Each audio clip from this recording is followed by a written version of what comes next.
ज़िंदगी किसी की भी आसान नहीं होती। Fame has a price. और मैंने मुझ समेत बहुत सारे लोग जो डिजिटल मीडिया पर हैं या अपनी ज़िंदगियों में हैं, they know this word, fame has a price. 26 साल हो गए एक हंटिंग इंसिडेंट को।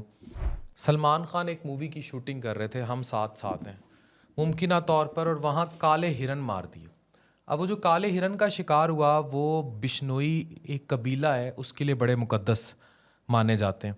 अभी जो मैं आपसे डाटा ट्रैक कर रहा हूँ, ये सारा शेयर करने का मकसद सिर्फ ये है कि जहाँ बहुत ज़्यादा जहालतें परवान चढ़ती जाएं, वहाँ फिर लोग इस तरह बस पीछे ही पड़ जाते हैं। इंडियन पॉलिटिशियन रिसेंटली बाबा सिद्दीक को गोलियां मारी गई, और ये वो शख्स हैं जिन्होंने मारूफ बॉलीवुड एक्टर शाहरुख खान और सलमान खान की अपनी अवतार पार्टी में सुलह कराई थी, और he was a political leader, और इनको कत्ल कर दिया गया। ये थे कौन? ये एक पॉलिटिकल पार्टी का हिस्सा थे और अपनी अवतार पार्टियों के लिए बहुत फेमस थे। और इन्हीं की अवतार पार्टी थी जिसमें कई साला नाराज़गी जो थी सलमान खान की शाहरुख खान से ख़त्म हुई थी, और ये सलमान खान के बहुत करीबी दोस्त थे। और इनकी जो मौत थी, जो इनको पॉइंट ब्लैंक पे शूट किया गया, अगेन बिश्नोई कबीले के लोग ही इसमें शामिल हैं। ये वही लोग हैं जो सिद्धू मूसेवाला के भी मर्डर में जिनका नाम लिया जाता है और जो कबूल भी करते हैं। इनकी मौत को अनुज थापन की मौत के साथ बदला कहा जा रहा है। अब अनुज थापन कौन शख्स है?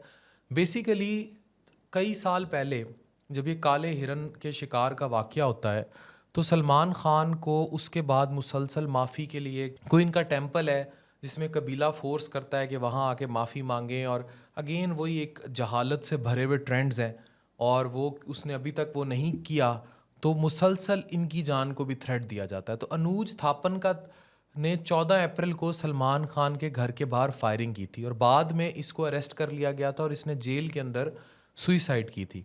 अब इसका ताल्लुक अगेन, ये जो अनुज थापन था, इसका ताल्लुक भी बिश्नोई गैंग से था। तो उसका बदला लेने के लिए बाबा सिद्दीक को मारा गया। अब बाबा सिद्दीक की गवर्नमेंट के अंदर ये सब कुछ हुआ था, उनकी रियासत के अंदर हुआ था, इसलिए ये बदला लिया गया।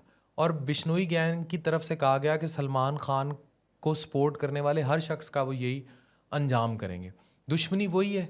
66 साल के बाबा सिद्दीक जो एनसीपी पार्टी के हिस्सा थे, महाराष्ट्र के मिनिस्टर रह चुके हैं, इनको मारने की स्टोरी अगेन 1998 काले हिरन का शिकार, और वही पुराना कई साल पुराना केस। और सलमान खान को मुसलसल धमकियां दी जाती हैं और ये चीज़ सॉल्व नहीं हो रही, और इनको डराने धमकाने और इस तरह के वाक़यात जो है वो प्रेवलेंट है। लॉरेंस बिश्नोई जो करैक्टर है, ये एक स्टूडेंट यूनियन का सरबराह रहा है, गैंग का लीडर रहा है, और इस पर तकरीबन 2-4 दर्जन किस्म के कत्ल के केसेस हैं, जिसमें सिद्धू मूसेवाले का भी प्रीडोमिनेंटली केस शामिल है। लेकिन घूम वही पुरानी जहालत रही है जिसको रिलेट किया जाता है ये अपने टेम्पल्स में काले हिरन के उस शिकार के साथ, और इसमें फिर ऑब्वियसली बहुत ज़्यादा अंडरवर्ल्ड माफिया भी इन्वॉल्व है। तो शोहरत की इतनी बड़ी प्राइस है जो सलमान खान और उसकी फैमिली पे कर रही है, और उससे जुड़े दोस्त। अब बाबा सिद्दीक को मर्डर कर देना, और ये जो इतने बॉलीवुड स्टार्स आए और ये सारा कुछ हुआ, आपने इंटरनेट पे वीडियोस देखी होंगी, they are all linked with that कई दहाई पुराना वो काले हिरन का केस, जिसने अब बाबा सिद्दीक की जान भी ले ली। तो कोई भी शोहरत है, किसी की भी शोहरत है, शोहरत की एक कीमत है जो एक अदा करना पड़ती है।